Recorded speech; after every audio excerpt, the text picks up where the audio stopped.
Salve, salve família. Eu sou o Igor, aqui do meu lado está o Monark. E, bom, hoje assim, antes da gente começar aqui a conversa com o André, na verdade, a gente precisa explicar aqui como é que vai ser o futuro dos estúdios Flow, tá? Bom, todo mundo sabe o que aconteceu aí, todo mundo viu a nota, todo mundo está a par do que está acontecendo, tá em tudo quanto é portal de notícia e tudo mais. Bom, eu preciso, na verdade, reafirmar para vocês que o Monark realmente está sendo desligado dos estúdios Flow. Vocês sabem que ele era sócio aqui meu sócio, na verdade, de 50% do Flow. Então a gente tinha meio a meio. E o que vai acontecer aqui é que eu vou comprar a metade dele até para ele ter uma. Porque eu não acredito que seja justo que ele tenha me ajudado a construir isso durante os últimos anos aí e abra mão de tudo isso. Isso vai acontecer de forma. Assim, existem os trâmites legais, né? Os advogados, os contadores lá precisam retificar as coisas na empresa tudo mais. Mas a verdade é que esse é o último programa do Monark aqui comigo nessa mesa. Então, eu conto aí com vocês no futuro, tá? A gente vai continuar fazendo programas aqui. Os programas aqui da casa vão continuar também, até porque essa é uma decisão que foi tomada em conjunto com o Monark, porque a gente precisa. Existem muitas outras coisas que existem diretamente mais de 80 pessoas dependem aqui do Flow, sem contar ação social, sem contar novos projetos, nada disso. Então, só de pessoas trabalhando para a gente aqui, a gente tem uma galera que a gente quer muito manter com os seus empregos. Então, essa decisão de não matar e continuar tem muito a ver com isso também. E foi uma coisa que a gente meio que decidiu, a gente percebeu o que se tornou tudo isso, a gente entendeu a gravidade do problema, a gente realmente se incomodou com o problema, tá? E decidimos aí desligar o Monark para que as pessoas que trabalham aqui não sofram com isso, os outros programas da casa também não sofram com isso. Então, vai continuar, tá bom? E como diz lá na nota, o Monark realmente não faz parte aqui, não vai mais fazer parte, não vai mais fazer um programa aqui nos Estúdios Flow e não vai também fazer parte do quadro societário, tá bom? Tu quer adicionar alguma coisa, Monarcão? Não, é isso.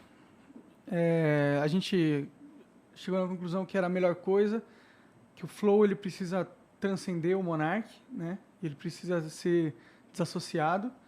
E a gente acha que esse é o melhor caminho. Eu, claro, vou ter minhas paradas, eu vou continuar produzindo no meu canto ali.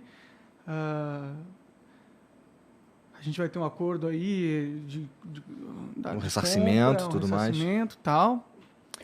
Mas é isso, galera.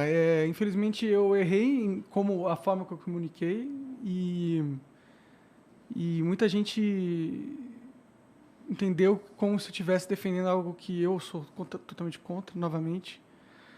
Então, eu acho que é melhor eu assumir essa minha culpa e é isso que está acontecendo, né? Bom, e para falar também sobre esse assunto que gerou tudo isso que está acontecendo, a gente tem aqui o professor André Leist, que foi muito gente boa de vir trocar ideia com a gente também. Muito obrigado, cara, por vir aí trocar essa ideia com a gente. Obrigado a vocês. Queria estar falando com você em circunstâncias mais felizes. Eu também. Pois é. Mas, vamos lá. Esse teu livro aí sobre...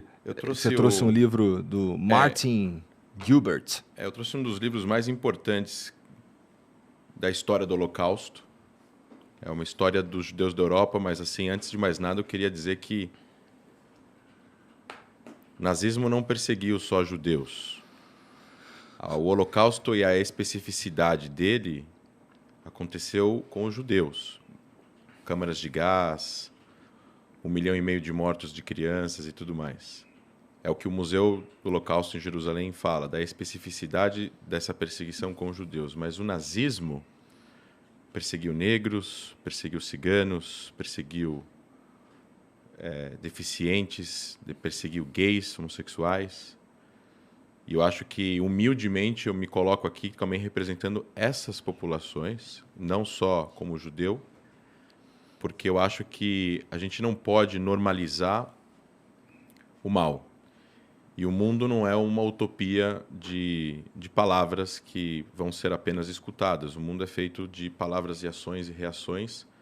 E o mundo foi, até pouco tempo atrás, um lugar muito ruim para muitas pessoas.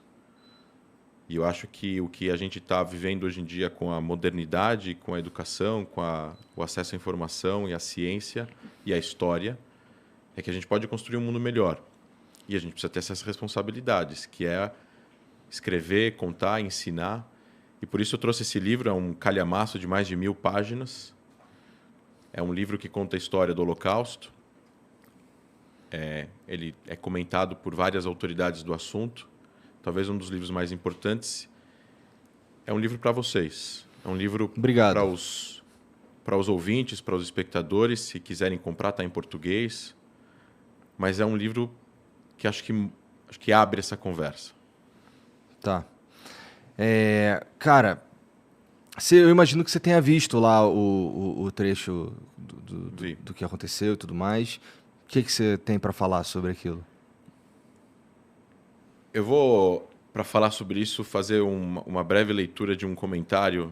Tá. Na verdade, de um comentário não. Na verdade, tem um texto que chama O Paradoxo da Intolerância, que ele aparece na obra A Sociedade Aberta e Seus Inimigos, do livro do Karl Popper. Ele fala sobre a crítica extensamente às ideias filosóficas que deram origem, na opinião do autor, aos movimentos totalitários do século XX. Todo o livro é uma defesa da sociedade aberta e pluralista, da racionalidade e do falibilismo. Ele fala, eu não vou ler o texto inteiro, ele fala assim: devemos, pois, reservar o direito, em nome da tolerância, de não tolerar os intolerantes. Devemos afirmar que qualquer movimento que prega a intolerância está fora da lei e considerar criminoso o incitamento à intolerância e perseguição, da mesma forma que é criminoso o incitamento ao homicídio, ao rapto e ao reavivar da escravatura. Em resumo, a tolerância ilimitada levará ao desaparecimento da tolerância. O que eu quero dizer com isso? A República de Weimar, que foi o governo alemão antes da subida de Hitler no poder, ele acreditava nessa inclusão de várias ideias e, com isso, o Partido Nazista concorreu democraticamente às eleições na Alemanha e venceu. E o primeiro ato deles foi acabar com toda a sociedade civil alemã, com todas as instituições democráticas e perpetuar o que eles perpetuaram na Segunda Guerra Mundial, com 50 milhões de mortos, com 6 milhões de judeus, com diversos centenas de milhares de várias outras minorias. Essa abertura que eles deram em nome desse debate de ideias, o outro lado não entende esse debate de ideias. O outro lado não está interessado em debater ideias, o outro lado está interessado em tomar o poder com golpe e impor a sua vontade, que no caso do nazismo especificamente, é voltado a uma ideologia radical, extremista, genocida, baseada em raça. Não só em raça, mas na ideia de um ser humano geneticamente melhor que o outro, já foi provado pela ciência que isso não existe, e para que a humanidade possa, entre aspas, sobreviver, como diz no livro Sapiens, de Yuval Harari, o escritor israelense premiado, eles acreditavam que eles estavam fazendo um bem para o mundo, o nazista. E eles mataram pessoas que, independentemente da idade ou do sexo, eles acreditavam que eram seres inferiores. Esse tipo de debate, dentro de uma sociedade democrática, ele não pode ser permitido, porque você não tem como debater com aquele que, se subir no poder, vai matar você. Isso está fora do campo democrático das ideias. É como você colocar um partido que é uma organização criminosa, como o PCC, ou você colocar, ou como a gente imaginar agora, grupos terroristas concorrendo a eleições nos países que eles estão se alojando no Oriente Médio. Isso é ruim para a sociedade, é ruim para a humanidade e ruim para o futuro do mundo. Obrigado por ter assistido mais esse corte do Talk Flow. E você que está assistindo esse vídeo aqui no Talk Flow... Você pode se tornar membro do Flow. Membro do Flow, meu irmão. É Jesus que tá falando ali. Pai, abençoe os membros do Flow. O que acontece quando você vira membro do Flow? Várias coisas. Primeiro, você fica 200% mais legal. As mulheres vão jogar-se aos seus pés.